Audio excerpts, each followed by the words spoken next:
Subscribe for daily IELTS material.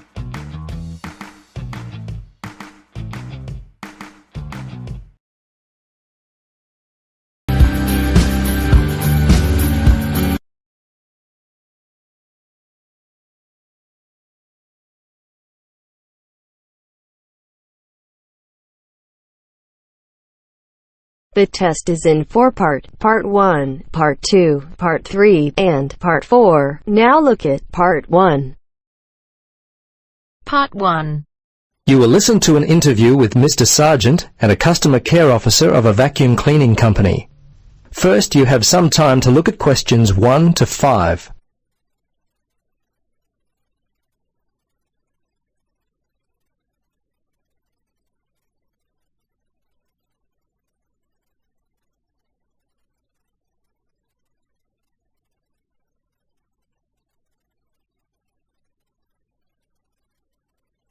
Now, listen carefully and answer questions 1 to 5. Hello. Yes, hello. It's Tom Burlinson calling from Clean It Vacuum Cleaners. Mr. Sargent, is it? Yes. I understand you recently purchased a vacuum from us. Is that correct? Yes, that's right. Well, this is simply a call to find out if you've been happy with your purchase. Our company prides itself on its after-sales service. Just because you've bought from us doesn't mean you're no longer important to us. Could you spare a few moments to answer some questions? Sure. How long will this take? Well, not long at all, Mr. Sargent. Usually only about 3 or 4 minutes. Okay. What would you like to know? Okay, great. I'll just go through the survey form and, if you'll just bear with me, this shouldn't take long at all. Okay, first question. Which model did you purchase and when? Yes, it was the super cleaner. We bought it about 2 weeks ago. Let's see, it was a Monday, I think, because my wife's birthday was on the Sunday, 24th. That would make it the 25th. Yes, August the 25th. Okay. Now, do you remember the name of the salesperson? Was he worth remembering? Yes, his name was Jim. My wife and I were very impressed with him. He was a great source of information, very helpful. Great. I'll make sure that your kind words about Jim are passed on to him. Okay, now let's see. Yes. Have you purchased any other products from us this year? Oh, let's see. Of course, we bought the super cleaner. I think that's all. Well, we bought some vacuum bags with it as well. I think Daisy bought some carpet cleaner from your store back in February. That's about all, I think. I have to ask my wife about that one. She's not here at the moment. No, that's okay. Your answer will do fine. We don't have to be too picky. Okay, so how much money would you say you've spent, all told, in the store? Just an approximate amount will do fine. Wow, that's a difficult question. I don't really know. The vacuum was £150. The other stuff, I'd say around £15, I suppose. The total was around £165. But I couldn't be totally sure. It may be a bit more than that. That's fine. Now, the next thing on my list is how would you rate the quality of the products you purchased? Good, actually. Very good. So far, we've not had any problems with the products from Clean It. Service and value have been very good. So I guess you have a loyal customer. Oh, wonderful. I'm really pleased that your experience with our company has been a positive one. Tell me, do you purchase any other items of cleaning equipment? If so, from whom? I'm very fussy about the interior of my car, you know.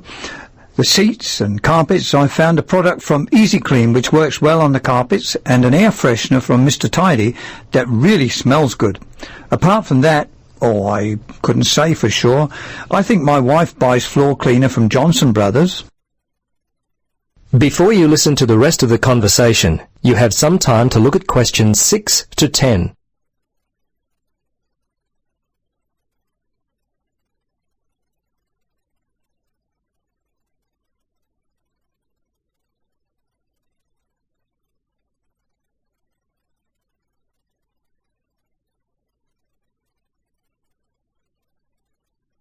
Now listen and answer questions 6 to 10. Well, we've just introduced a new line of car fresheners. You might like to stop by. We'll offer you a 20% discount. Okay, we're almost to the end of the questions. Now, I know you were happy with Jim, but overall, how would you rate the quality of our service? Fine. I thought it was good. The lady in accounts was a little unfriendly, but overall I would say the service was quite good, actually. Jim made all the difference, and you certainly seem to be a very nice person. Oh, thanks, Mr. Sergeant. Please, Tom, call me Terry. Oh, okay, Terry. Very good. Second last question. We're thinking of expanding our trading hours. When are the best times, the most convenient for you to shop? Oh, I'm not a shopper. I mostly leave it all up to my wife. She works full-time. Let's see. For me, I guess I'd have to say Sundays between 1 and 3, and I'm not working on Thursdays now, so if I had to, I guess Thursdays between, say, 11 and 12 noon. Okay. Last question, Mr. Sergeant. Terry, do you have any other suggestions for us? Anything at all? Well, come to think of it now, there was one thing. Turn up the air conditioner. I seem to remember sweltering in there, and it was unpleasant and hot. Also, and this is just me, I always like to have some music playing, you know, quietly in the background. It just makes the place seem friendlier, you know, more professional. Well, I'll certainly mention that to management. Well, that's it. Thanks so much for your time, Terry. If there is anything we can do in the future to help you, don't hesitate to call us. Okay, bye now. Yes, bye-bye, and thanks again.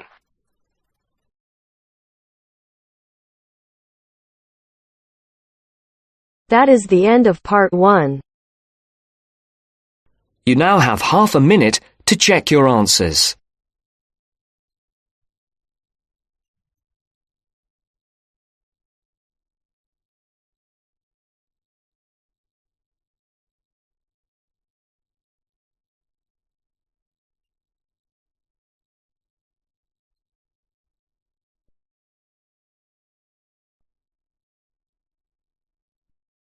Now turns to part 2. Part 2. You are going to hear a talk about Bell College. First, you have some time to look at questions 11 to 17.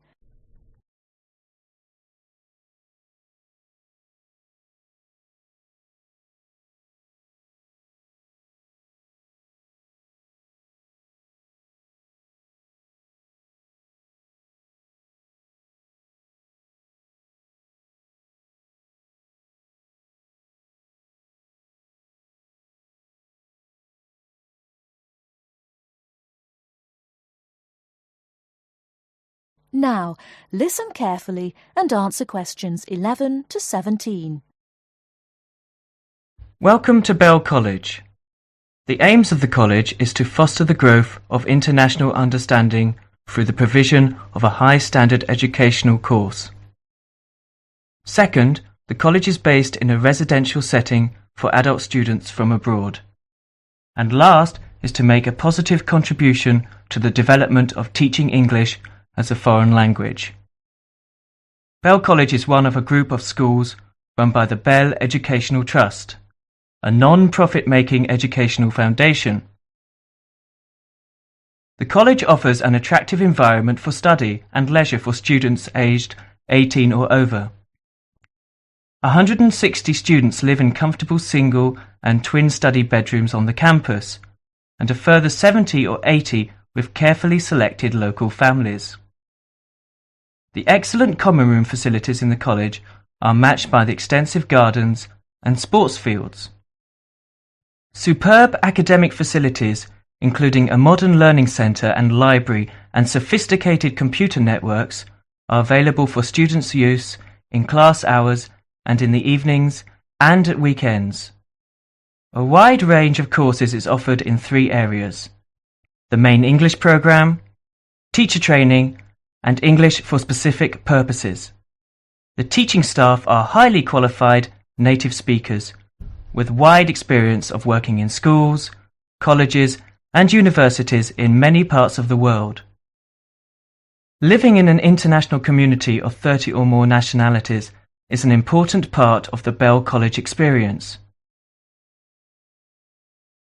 Before you hear the rest of the talk, you have some time to look at questions 18 to 20.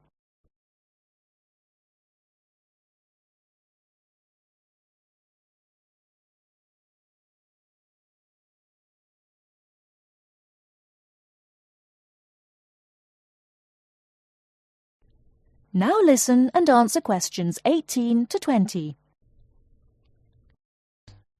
The main English programme, teacher training, and English for specific purposes.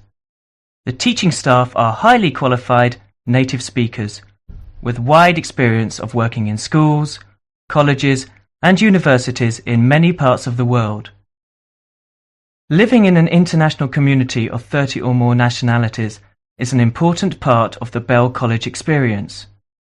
Great stress is laid on pastoral care, and the college has its own medical centre. A busy and interesting programme of sporting, cultural and social activities is provided in the evenings and at weekends, with excursions to many parts of Britain.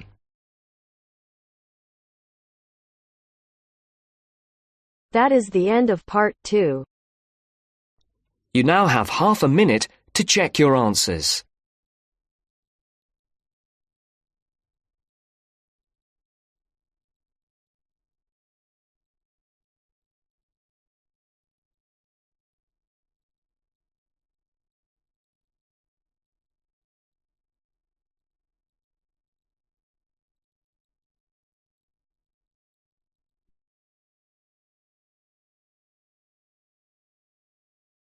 Now turns to part 3. Part 3. You will hear a tutor and some students discussing choosing courses at a college. First, you have some time to look at questions 21 to 24.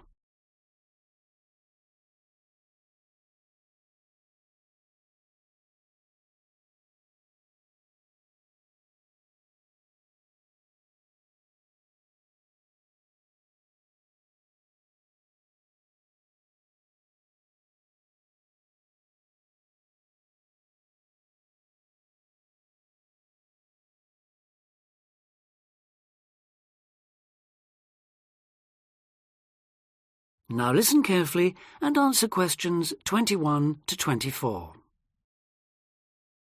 As you know, this week you choose your modules for the first year of study. So this introductory meeting is aimed at helping you make informed choices. I think the best way to do this is on a question and answer basis. So, who'd like to start? Pat? Yes. There's something I've been wondering about.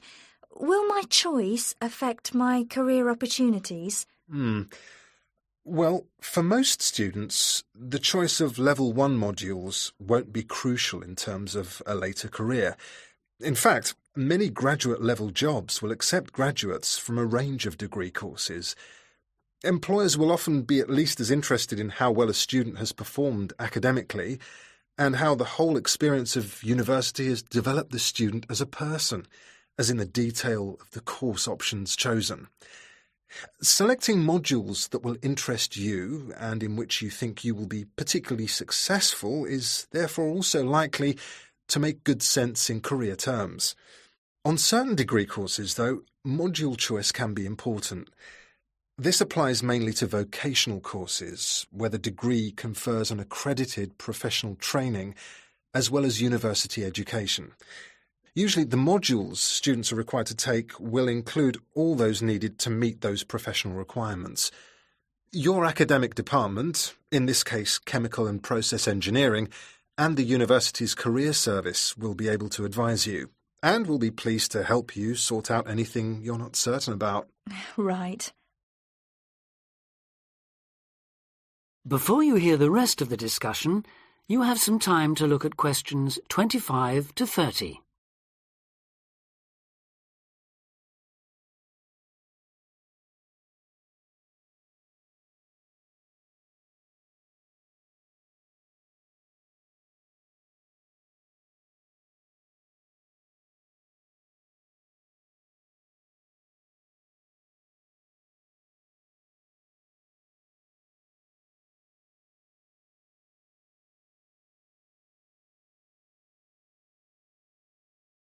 Now listen and answer questions 25 to 30.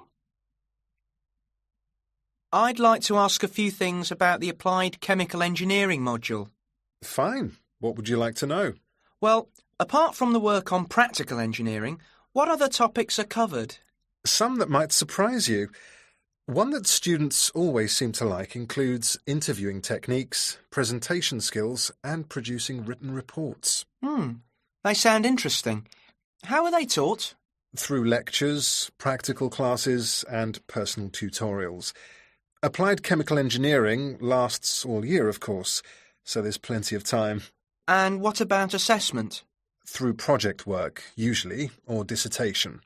Not exams as such. Is that the same for the information technology part of the module? Yes. Things like word processing and learning to create spreadsheets are tested in a similar way on this module. That's not the case in some other modules, is it? No, it isn't. Are you thinking of any in particular?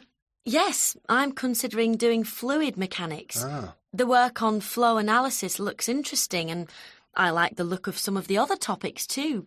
So, how is that module tested? That's one of those which still uses written exams. The sit-down, formal type, I'm afraid. Oh, that doesn't matter. I quite like that kind, as it happens. Pat, you've got a question. Yes. I was wondering about Science 1 in chemical engineering. How is that organised? It's a bit different from other modules, isn't it? Yes, it aims to give the necessary basis of physics and biology for those students who haven't studied the relevant subjects at A-level or equivalent. In practice, it means that students who have already studied physics are excused the physics lectures, while those who've done biology are exempt from attending the biology lectures. In the second part of the module, you're assessed on your project work in one of those subjects. And does the teaching approach differ too? Yes, particularly in one respect. You're encouraged to learn by working out the solutions to problems for yourself. I like the sound of that. OK. Anything else? Yes, I believe it's possible to do a modern language as part of the course. Can you tell me a bit about the Spanish 1A module? Certainly.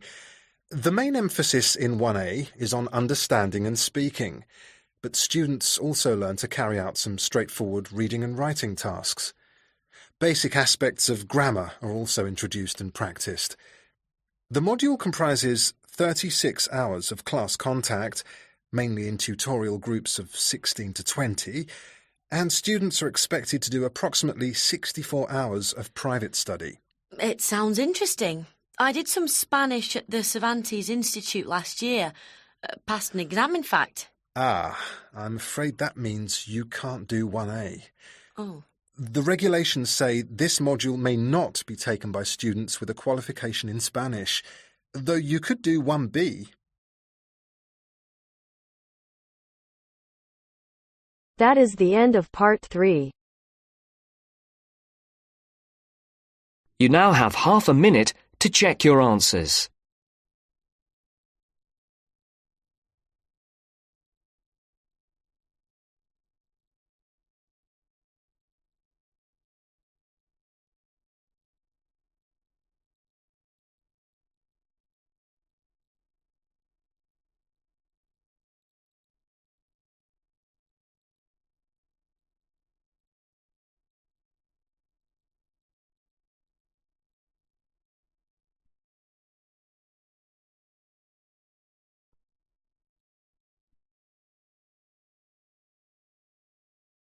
Now turns to part 4.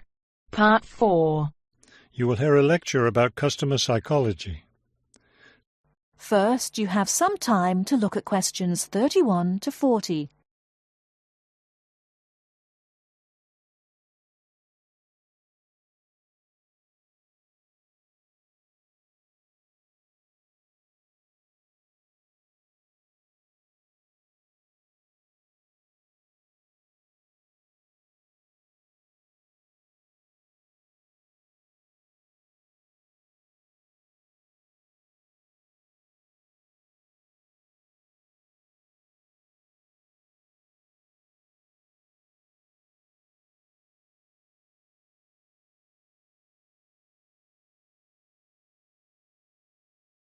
Now, listen carefully and answer questions 31 to 40.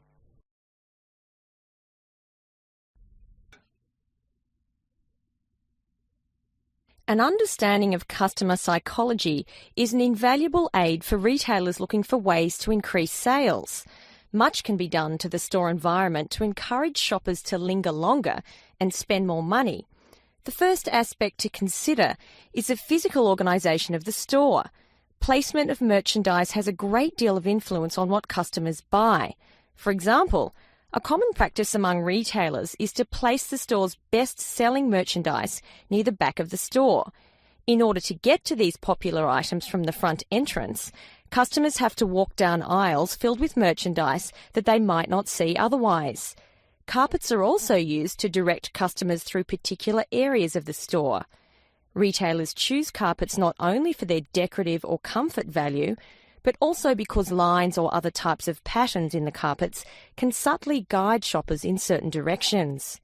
Besides encouraging shoppers to go to certain areas of the store, retailers also want to keep them in the store longer.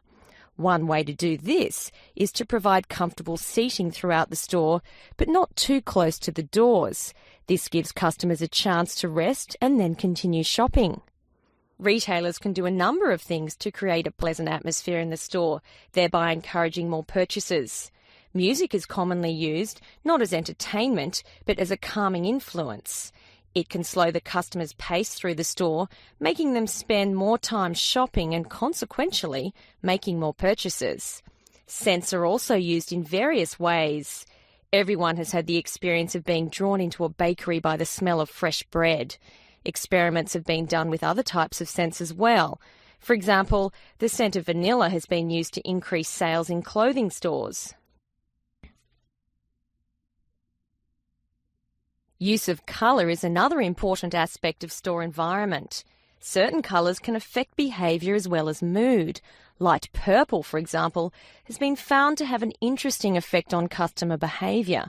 People shopping in an environment where light purple is the predominating colour seem to spend money more than shoppers in other environments. Orange is a colour that's often used in fast food restaurants. It encourages customers to leave faster, making room for the next group of diners. Blue, on the other hand, is a calming colour. It gives customers a sense of security, so it's a good colour for any business to use. In addition to using colour to create mood and affect customer behaviour, colour can also be used to attract certain kinds of customers to a business.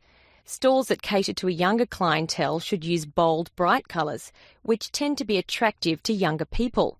Stores that are interested in attracting an older clientele will have more success with soft, subtle colours, as older people find these colours more appealing. That is the end of part 4.